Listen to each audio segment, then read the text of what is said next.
ის საქართველოს ისტორიაში ერთ-ერთი ყველაზე სერიოზული სამართლებრივი საქმით ვარ დაკავებული, ეს არის ქიმიური იარაღის საქმეზე სიმართლის დადგენა. ანუ მე დღევანდელი დღით მივდივარ და დღევანდელი დღით გითხარით მაშინ ამაზეც და შემომაქვს ალტერნატივები. დიახ, ნახეთ.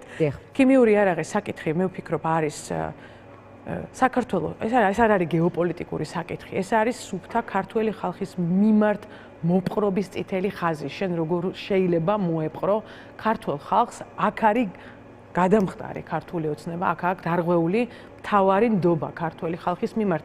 ყველაფერი მიუხედავად იმისა, რაც მოხდა გავრილოვის დროს და რაც განმეორდა. ჩვენ ვართ ჩართული ძალიან სერიოზულ მრავალ მხრივ საერთაშორისო ურთიერთობებში იმისთვის, რომ დადგეს საერთაშორისო გამოძიება. ჩემთვის სამწუხაროა ეს ისტორიული ფაქტი, მაგრამ ნახეთ, იმიტომ რომ არ მოხდა გავრილოვის გამოძიება, იმიტომ რომ არ მოხდა გავრილოვზე სიმართლის დადგენა, ყველაფერი განმეორდა მერე დეკემბერში.